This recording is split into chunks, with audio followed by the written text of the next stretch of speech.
सुन्नत तरीका खुतबे का की है।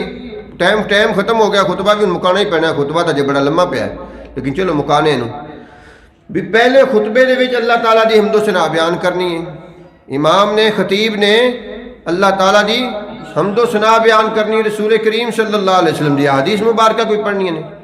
दूसरे खुतबे दे विच अल्लाह ताला दी हम्दो सना तो बाद ज़्यादा वक्त उन्हें मोमिनीन मुस्लिमीन वास्ते दुआवां मंगनियां ने, अपने वास्ते और मोमिना मुसलमान वास्ते दुआवां मंग। ये रिवाज भी खत्म हो गया। पता नहीं रिवाज किन्ने खत्म कर दिता। सुन्नत तरीके नूं, इस सुन्नत तरीके नूं पता नहीं किन्ने खत्म कर दिता, कोई पता नहीं। वो भी बंदा अज दिन तक नहीं फड़ी जा, जिन्हें मस्जिदां चो इमामां दे दिलां चो गल कढ़ दी। एक अद्धी दुआ सिर्फ पढ़ते हैं, उनका आवाम नूं पता ही नहीं हुंदा, उनका आवाम नूं पता ही नहीं हुंदा कि ये दुआ हुंदी पई।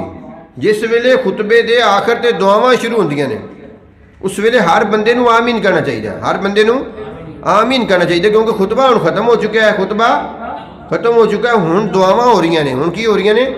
दुआवां हो रही ने उम्मत मुसलमान वास्ते, हाजरीन वास्ते, नाजरीन ज़ायरीन वास्ते और नमाजियां मुक्तदियां वास्ते, तमाम उम्मत मुसलमान वास्ते, मुल्क वास्ते, कौम वास्ते हुण दुआवां होंदियां पियां ने।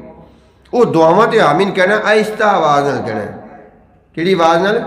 बिल्कुल आहिस्ता आवाज़ नाल, आहिस्ता आहिस्ता आमीन कहना। और कहना जरूर है ताकि दुआ कबूल हो जाए। दुआ खुतबा अपने आप खत्म हो जाएगा। जिसले खुतबा खत्म हो जाए उसले इकामत शुरू होएगी। जो इकामत शुरू हो जाए तो फ़ौरन सफ़ा दुरुस्त करो, फ़ौरन सफ़ा दुरुस्त करो। सफ़ा दुरुस्त और सही करना वाजिब है, सही और करना की है वाजिब है। अगर बैठा उड़ीकदा रहे तो फिर वो वाजिब खराब हो जाता है, वाजिब तरक और ख़राब हो जाता है। बस अज इन्नी गल काफ़ी है। तयम्मुम फिर सही, अल्लाह करेगा करांगे। अल्लाह ने नसीब किया था।